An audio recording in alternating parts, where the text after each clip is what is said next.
His Majesty, the King, has been diagnosed with cancer. We do not know the specific kind of cancer, but sources have suggested that the palace has said it is not prostate cancer. But this is unconfirmed. Polly will bring any updates on the King's situation during the course of the programme. His Majesty remains fully positive about his treatment. The Duke of Sussex is going to be coming to the United Kingdom. He has apparently been in touch with his father, our sovereign, and is now going to come and visit him to wish him well. And I think the whole nation is wishing the King well so early in his reign with this diagnosis. But as we heard earlier from an oncologist, early and prompt discovery of cancer gives a very, very high chance of successful cure. To discuss this further, I'm joined now by the historian and friend of the programme, Dr. David Starkey.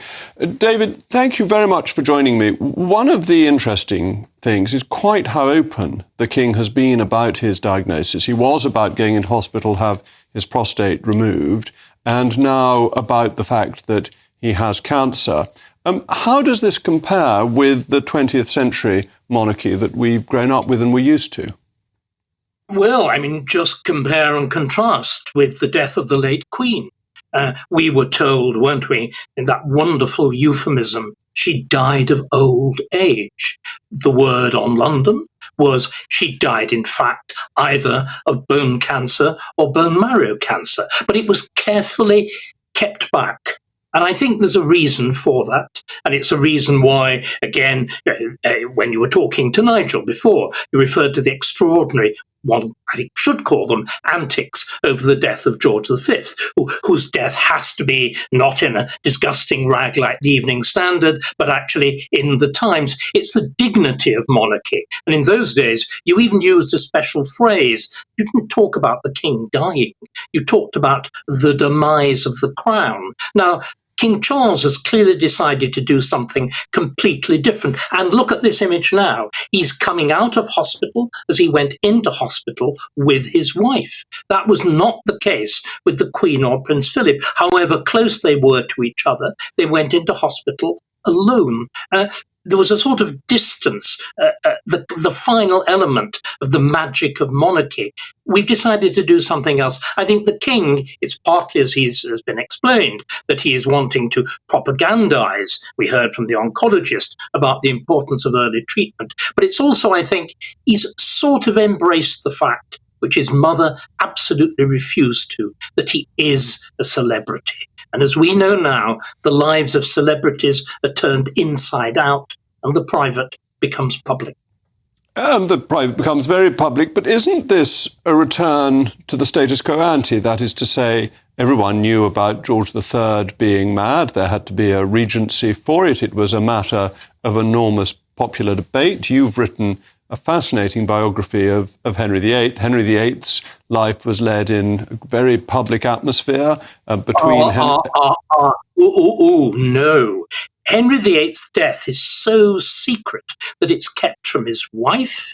His death, his life, that he was watched at every moment.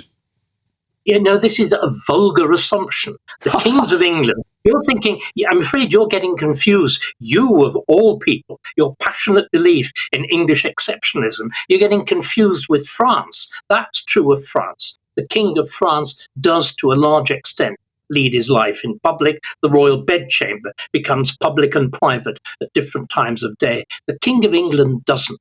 He's got a world inside the privy chamber, where he's attended by the wonderfully named Groom of the Stole, who presides over the kind of problems that the king has had. In other words, the close stool or whatever. That's a world.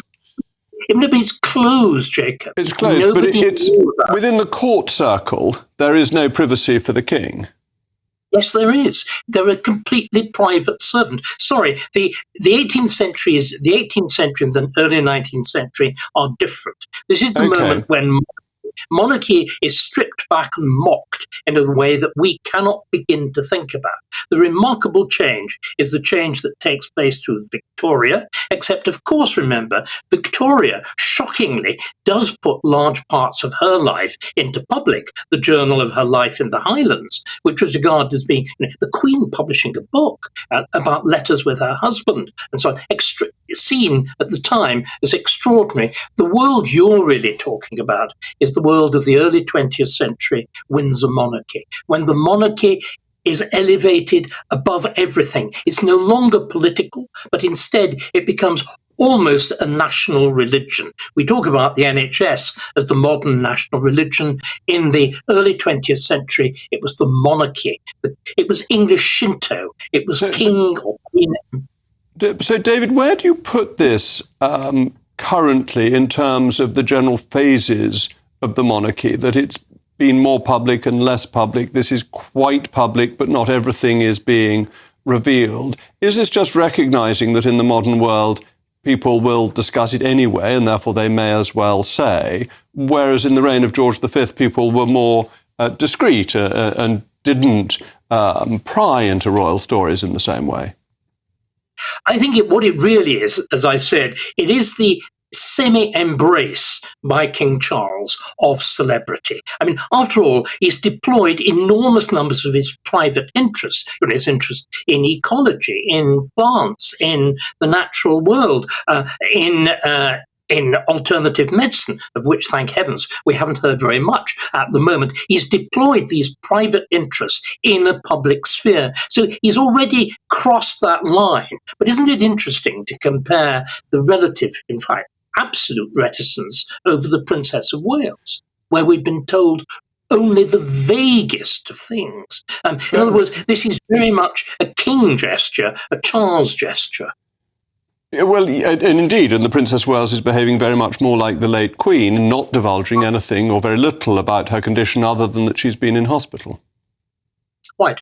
And again, it shows, I think, how in extraordinary ways, and when we talked back at the time of the coronation, Jacob, we talked about how idiosyncratic King Charles is. This, I think, is showing that extraordinary degree of idiosyncrasy. But if a king can't be idiosyncratic, who can be? But I think it's, again, pointing us to the fact there will be a very different style when, and may be a very long time away, there's a new reign. Clearly, William and Kate will have their own way of doing things in exactly the same way that Charles has now got his own rather different way. David, thank you very much for joining me.